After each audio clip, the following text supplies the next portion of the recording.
Hello and welcome to another fantastic edition of Meet the Tech Titans Season 2, which is brought to you by Hutch and of course our venue partner Collabs at Mireka Towers at Havelock City. On the show, as you know, we're talking to individuals who play around the IT industry. They actually come from different industries, different enterprises and different corporations, but they know for a fact that there's a load of IT and infrastructure that goes into their industries. One such individual is Ramesh Shanmuganathan, who of course is our guest on the show for this edition of Meet the Tech Titans. Ramesh is no stranger to the IT industry, and of course he is sitting right at the top of one of Sri Lanka's biggest conglomerates, is John Keells Holdings, and he is the CIO of John Keells. Ramesh, welcome to the show. Thanks for having me, Shaq. It's been a struggle to get you on the show. To start with, getting you in Sri Lanka is like a miracle these days. You're hardly here, aren't you? It's traveling all over. Ramesh, thank you again, first of all, coming on the show. But you obviously had an extensive career in ICT and being in the US, being in Sri Lanka.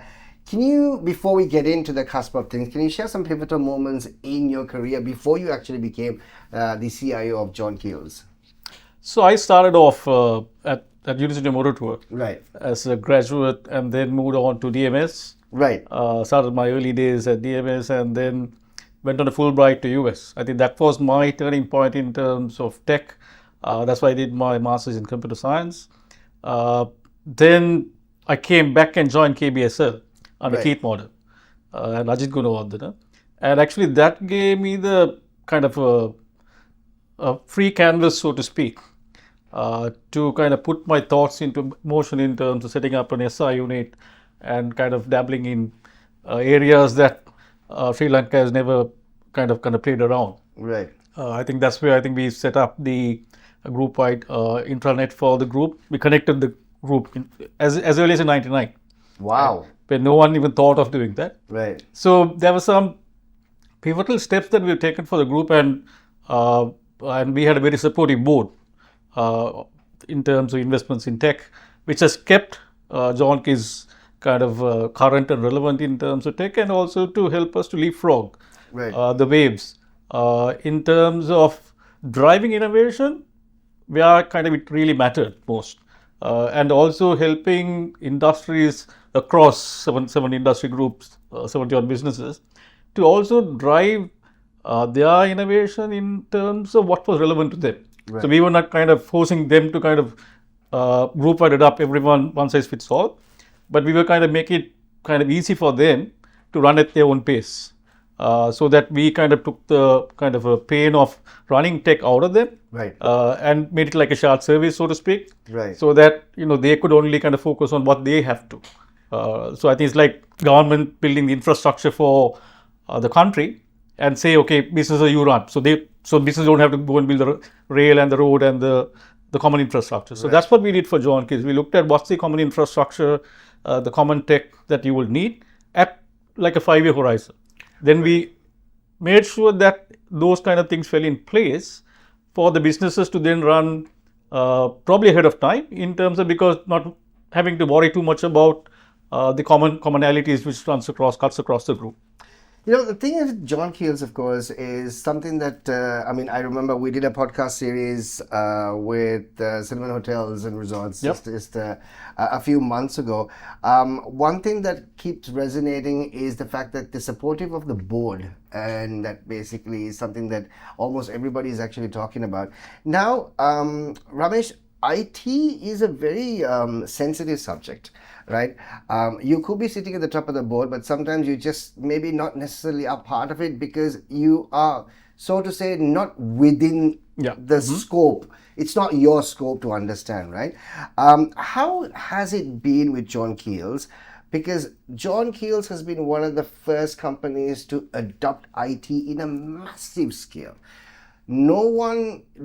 There are companies that took this wait and watch attitude. We'll see what happens and then we'll take on it. But with John Keells, they always die first and then we will decide what to do. How has that helped? I think when I joined, it was Mr. Balendra who was chairman and Mr. Lintotavel who was deputy chairman. he was the one I think who really kind of drove tech. And whenever we went up to him and said, we want to do this, he said, okay, why not? Right. And even I think we implemented SAP when he was chairman. And I think successively, I think Sushant, Krishna, and all of them have kept pace with it in terms of creating the point of inflection which were relevant. Right, because we moved to cloud, Sushant adapted O365 across the group. So today, we don't have a purpose-built data center for the group. Oh, really? Everything runs on Azure out of Singapore, Right. and India. And under Krishan, we set up the Octave, which was a joint initiative with McKinsey for the advanced analytics on AI. So I think all of that probably, I would say, people really felt, though if you look at IT per se as a business, it's a small footprint in John Keells, right? Yeah. But a lot of the industries, they always felt tech has to power it, and that is the way that we would really drive the cost economics and also be agile in terms of driving innovation. I think that's been, I think, a common denominator which everyone kind of signed off on. Right. So I don't think that was ever debated. Obviously, cost gets debated, investments gets debated. Yeah. Based Like on it the should. context. It should, yeah. Like it should. Yeah. Yeah. So I think in terms, as long as you're clear what is that we are kind of laying the foundation for, I think then I think the rest is, as I said, is like more like a Lego thing rather than a kind of brick and mortar thing. Right. So we kind of break and make things Right. without kind of disrupting too much of stuff. Now, Ramesh, also we wanted to basically get it especially into your purview, because you've been in the industry for such a long time. You've seen the company grow. You've seen the IT side of it actually flourish also. Let's talk about the country per se, right? Everyone's talking about digital first economy. That seems to be, like I said, a buzzword, right? And we're also, lots of individuals are throwing buzzwords all over the place. People are getting overwhelmed with these buzzwords. Yeah. They don't want to get into IT. How close are we in Sri Lanka to achieve this digital first economy that everybody is talking about? So let me maybe, I think, break things down. I think I personally feel there is no kind of a separate thing called digital economy. Okay. Right? Because, so today, if you look at Sri Lanka, the mobile penetration is close to about 130%, right? We have 20 million population, maybe about 34 million phones. Right. Right? But only half our population is on the internet, about 50%. Right. Right? So the irony is there is still digital divide, right? So if you compare us to, if you benchmark to Singapore and Dubai, we are nowhere. But if you really look at our neighbor, India, now with what they did with Aadhaar, the digital identity, and UPI, they have made the economy digitally inclusive. Right. So I think the whole thing about digital economy is it cheaper to build a road infrastructure or a digital infrastructure? Right. That's how I would see it. Right. Because if you build the road infrastructure, would it reach the masses in terms of making it inclusive for the economic activity? Or is it a digital infrastructure? So today, I would think building a digital infrastructure is much more cost effective and definitely makes everyone inclusive in terms of giving them the opportunity to take part in the economy. That's what COVID did. Right. If you look at COVID, made every kitchen a cloud kitchen. Yeah. Right. Everyone could be a cook. Right. And they could hook on PickMe or Uber, and they had economy going. Right. So I think that is what probably broke the mold. I think in terms of people saying, "Hey, this is something serious, and there is real opportunity for everyone to be inclusive in an economy." Which is today leaving out so many people out, right? Because today, if you look at India, there is the primary cities of Mumbai, Delhi, Chennai, and you have secondary cities. But in Sri Lanka, you can't put a finger and say beyond Colombo, what is the secondary or tertiary cities in terms of economic activity, right? I think that's where the challenge is, I would think. So if you really look at, I always say it's about digital economies connecting the dots. But what dots do you want to connect for whom? Is up to the entrepreneurs or the business people, right? But the government has to enable regulatory policies and things so that it becomes easier for them to get on board. Maybe the cheaper internet, mobile access, so cheaper electricity. So the basics to run a digital infrastructure has to become affordable for an average individual. Then The rest is cost economics in terms of building your business model as how you want to take part in it, right? I think that is where I feel today we've been struggling to even get a digital identity going in Sri Lanka. Do you feel we're jumping the gun, Ramesh? Yes, I would think digital identity is a primal, foundational thing which needs to come in play if you really want to drive digital economy inclusively, right? Because if you have that and then access to a digital payment system like UPI, right? So that is where I think Hans is talking about launching the government GovPay and then taking it on to in terms of Lanka Q or whatever. So I think then when you have payment and access to an ecosystem, right, you can get up and running, because today linear value chains are perishing, right? So what it today called is a value ecosystem. Right. So I don't have to be owning the entire value chain around a business. I can have a cloud kitchen and be part of the value ecosystem. I can plug into Uber's value ecosystem, Pickme's value ecosystem, or John Keells' value ecosystem. Right. Anyone's value ecosystem, provided I have a value that I can add to the value ecosystem. And there's demand and supply. So I think that's that whole dynamics that today digital kind of presents to everyone. So it's up to you whether you want to take part or not, and which ecosystem do you want to play. Interesting. So the digital economy that we're talking about, the digital economy that everybody is talking about, basically you're really talking about the end product. Yes. Right? So we still haven't necessarily looked at the initial stages of where we obviously... The building blocks. The building blocks, right? Like you said. So we need uninterrupted power, which is not necessarily there in this country. You need mobile access. Mobile access, cheap, cost-effective access. Cost-effective. You need internet access for the rest of the country. So you need those building blocks to actually fall into play for us to actually have this digital first economy, right? Interesting, really interesting. So all along we're just talking about the finished product where we haven't even got our building blocks sorted out as yet. Because I think, so today, that's what I said, if you look at organizations like John Keells, they have the means to move on their own, move the needle on their own, right? So today, how many of those enterprises are able to move the needle on their own versus how many of them depend on riding on a common infrastructure? So as I said, we built our own private network in '99. Right. So we had the means, but how many followed through? Maybe a few, right? So if that infrastructure was there today, that's internet commodity. Because when you connected John Keells in '99, there was no internet. So internet was there, but it wasn't ready to connect enterprises. It was there just to at a dial-up. You could kind of access World Wide Web, right? But today, internet has become commoditized and it has become cheaper. You can actually connect organizing with internet, which is called today what you call software-defined wireless network, SD-WAN, right? Because today you don't have to purpose build anything and tie up your capital investments on something that someone else can build at scale and cheaper. So today, as a CEO of John Keells, I will not build infrastructure. Right.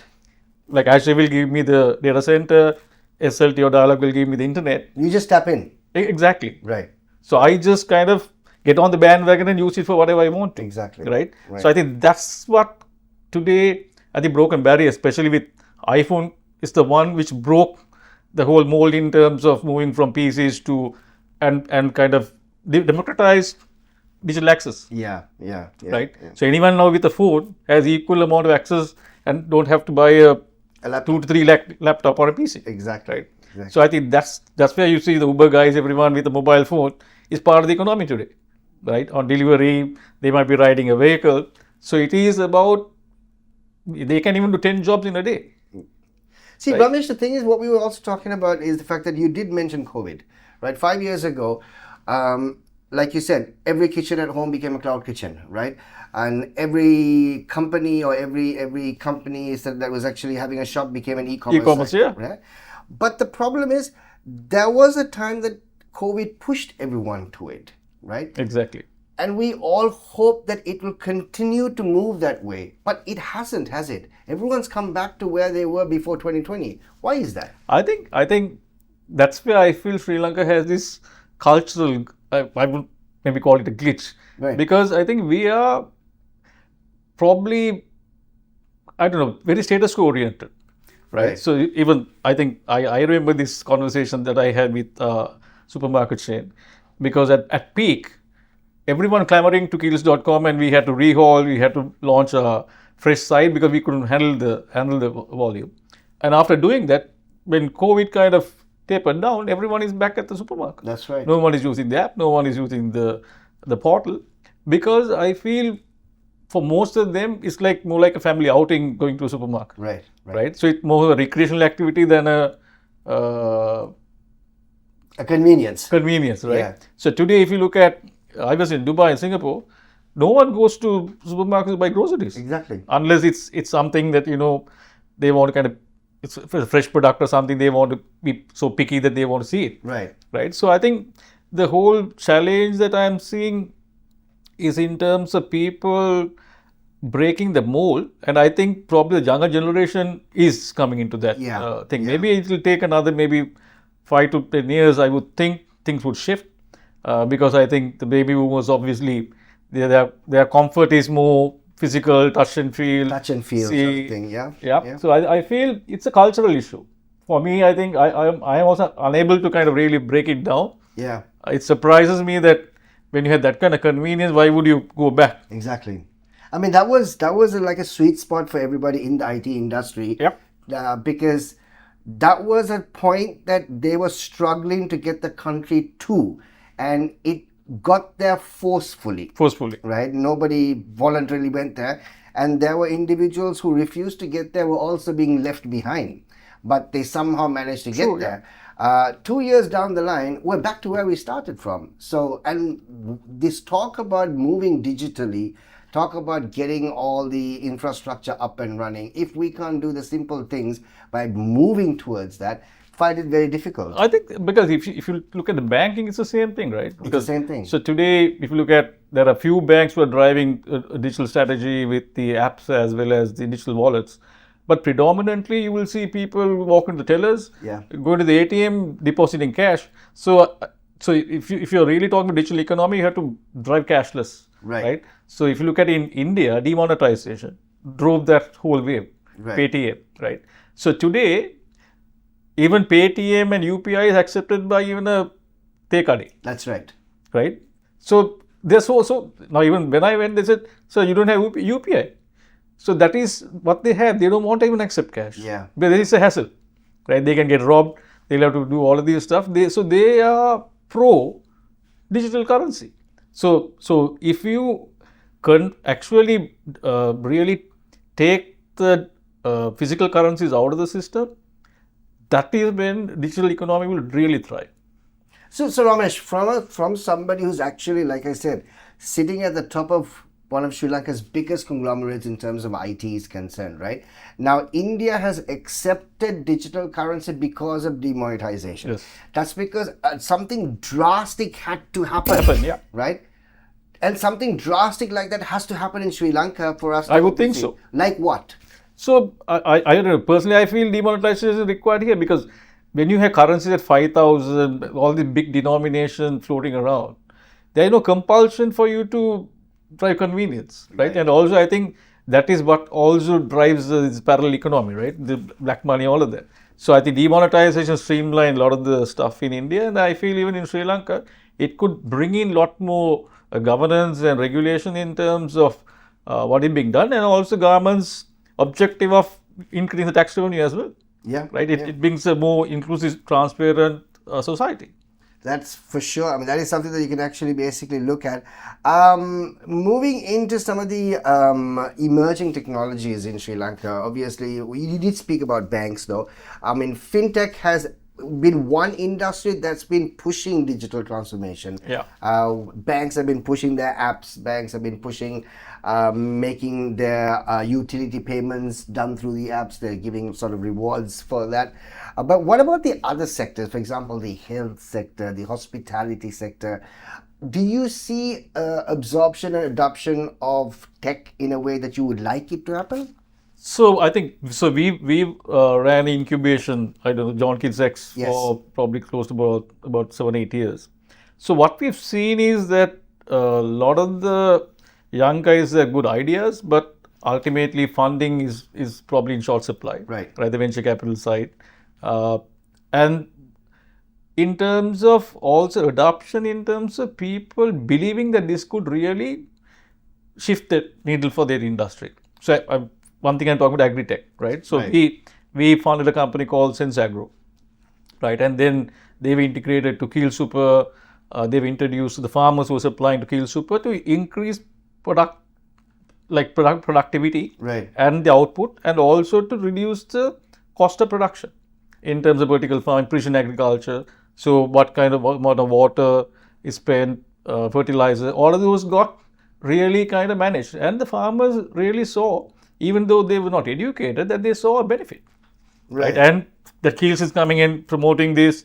So I think it is ultimately about looking at the supply ecosystem also, right? And I always say it's the value dynamics that you need to look at in terms of driving innovation. So if you look at today, agriculture has the biggest potential, I would think, for Sri Lanka. Because we are an agri-driven country. But we're importing everything. Exactly. Right, including dal. Yes. I was told we import dal from Canada. It's right. So the whole issue is, I think, if you really, when farmers' kids are now coming and driving Pick Me and Ubers. Yeah. Right. Yeah. So if you really drive that tech into the probably the farming community, I feel they will definitely can modernize agriculture, and we could, because food is going to be the biggest business in the future. Yeah.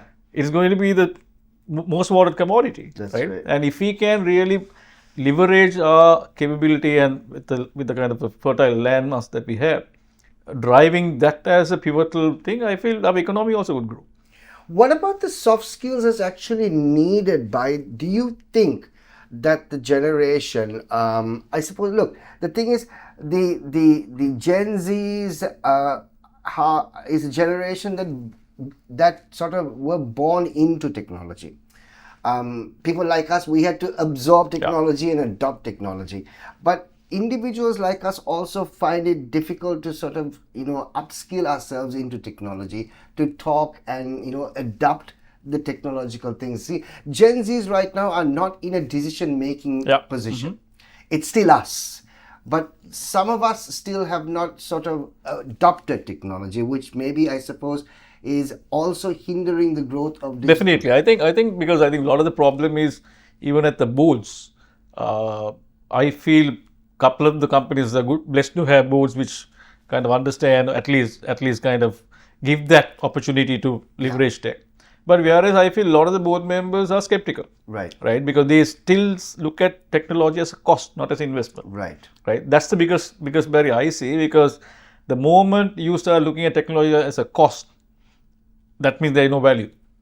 Right. Then you try to manage cost, not investment and the value that you could derive from it. So I think that's the pivotal challenge that I feel Sri Lanka is facing today, because more and more, I think government also needs to look at incentives to drive technology investments and collaborative initiatives with, maybe R&D centers, with multinationals, like what UAE did with Microsofts of the world, and what India did. Chandrababu Naidu was the first to bring Microsoft Google to Hyderabad, and that kind of started that whole wave in the 90s with tech. Right. So I think we need to start looking at couple of those initiatives, even with regional players like even India, right? Because I feel tech-driven innovation is at the lowest ebb in Sri Lanka. We're not even cutting it. For sure. So I think the biggest challenge I see is, if we really want to drive that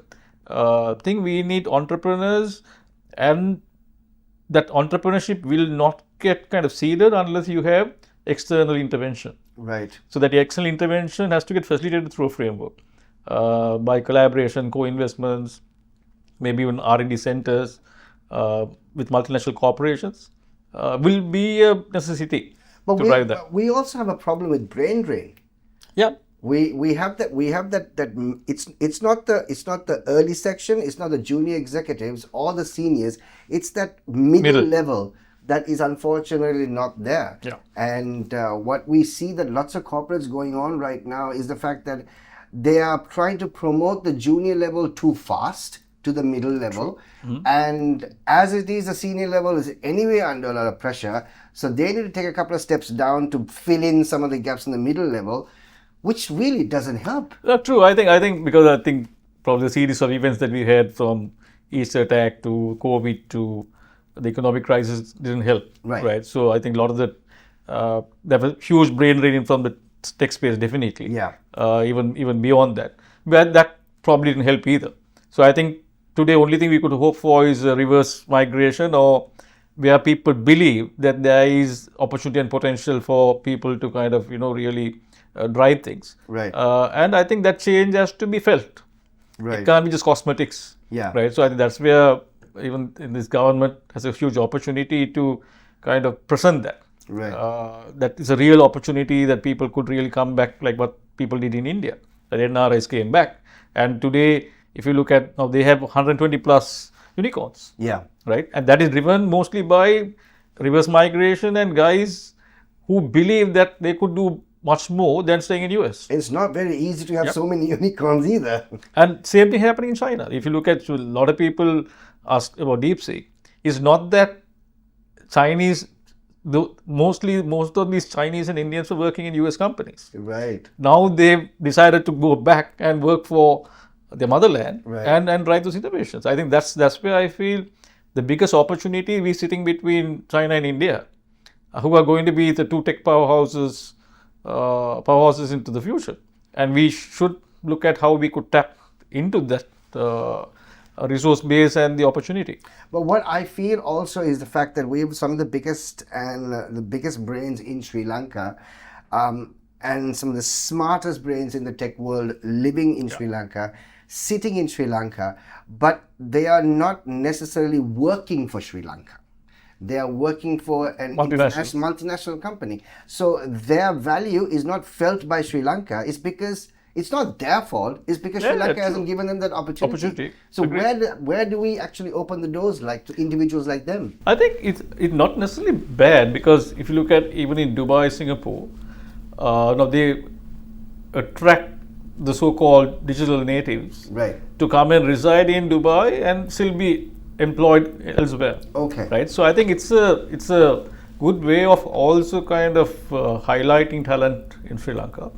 But a better launchpad for us is, can we attract those investors to come and set up shop here? Right. Right. So we have to identify those organizations who are employing people, and maybe like with Port City, all of those things happening. I feel if we can create an attractive value proposition for them to come set up shop, will be good. Like now today we've seen HCL, we've seen Chinese BPO setting up in Port City. Right. Malaysian BPOs coming setting up here, because they definitely see talent which are affordable and of good quality in Sri Lanka. Right. Yeah. So I think it's been probably, I think, a long drawn out kind of challenges that we faced with Easter attack, COVID, and then the economic crisis, which forced people to migrate for the right reasons. They felt that the economic imperative and lifestyle is of importance, and they couldn't make ends meet in Sri Lanka. Right. Yeah. So other option was for them to stay here and work for an overseas company and get a higher payout. So I think that's where I feel the policy framework also we need to look at, especially with India and China growing the way they are.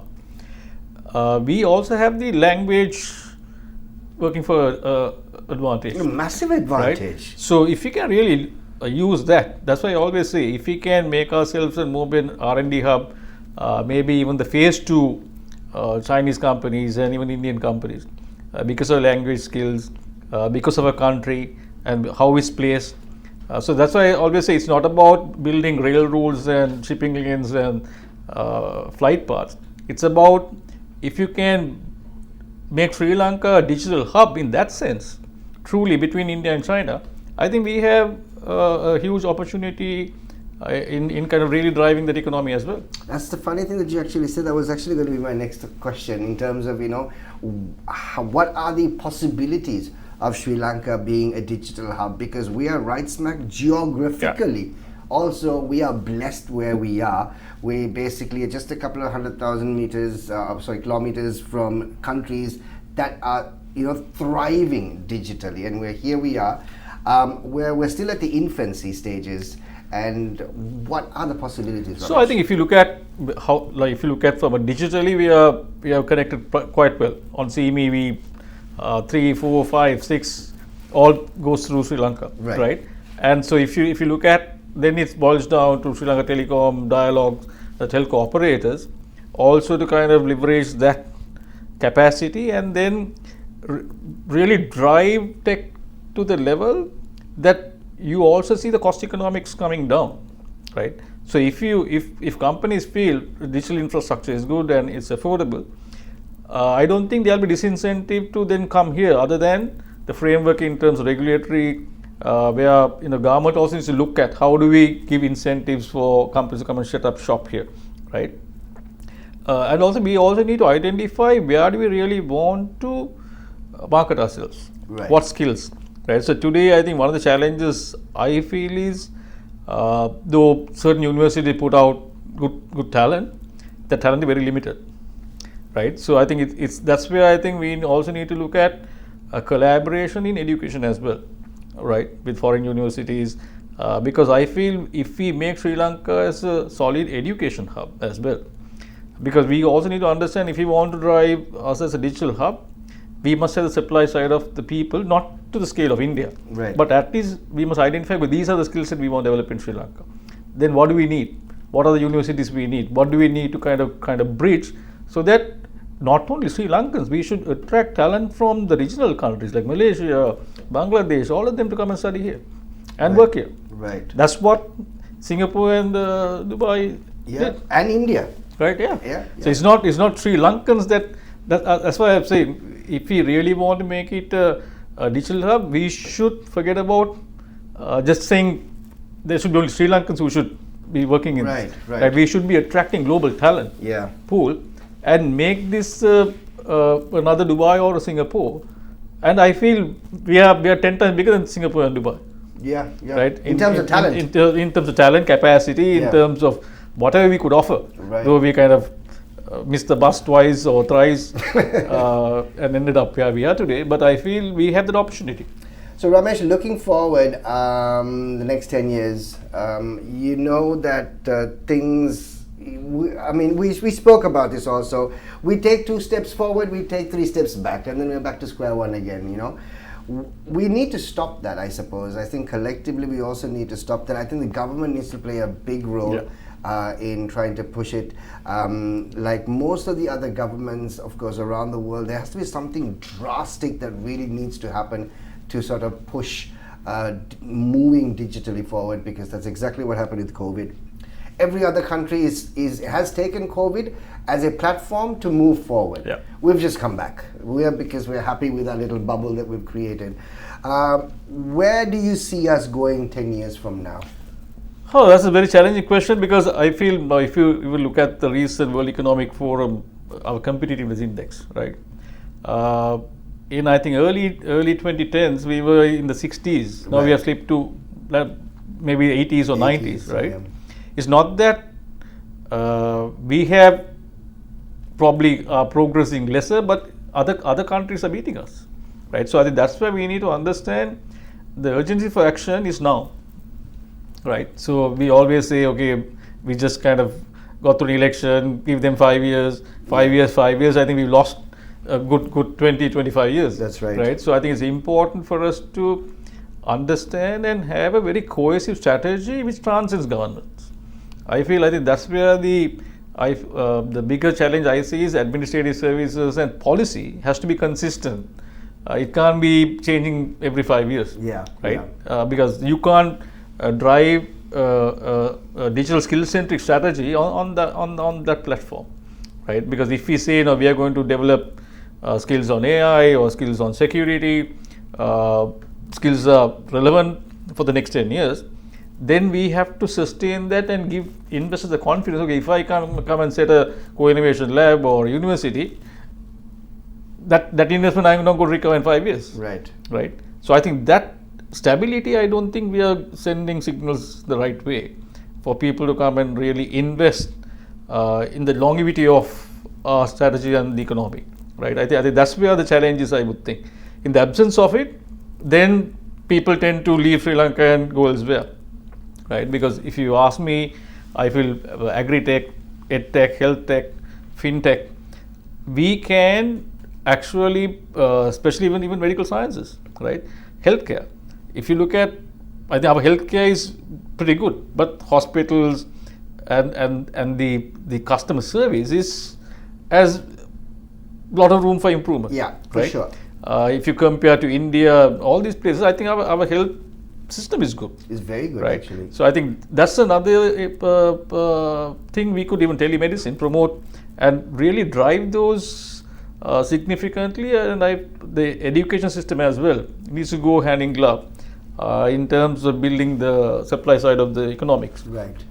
So if you ask me next 10 years, I think if we are saying, I think our per capita income is at about 3.5, if we want to double it, I think a lot more that we need to do to bring inclusivity to drive the growth.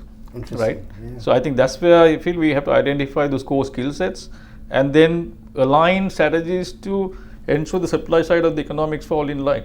So there's a lot of work.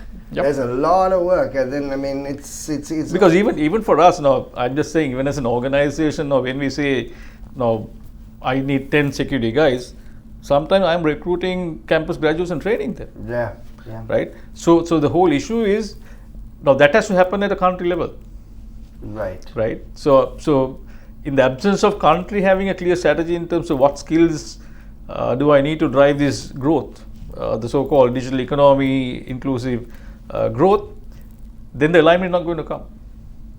Right. So BOI will be saying, okay, you come and invest in this. So there is no clear strategy. If you as compared to Singapore or Dubai, we don't have a cohesive strategy in saying, okay, this is what we're going to track and this is what we're going to drive and this is where we're going to go in the next 5 years. Because everybody's actually pulling in 3 different directions or whatever. So Everyone has their own view of where Sri Lanka needs where to Sri go. Lanka should go. That's so true. But Ramesh, thank you so much. It's been Thank you. an absolute pleasure to have you on the show.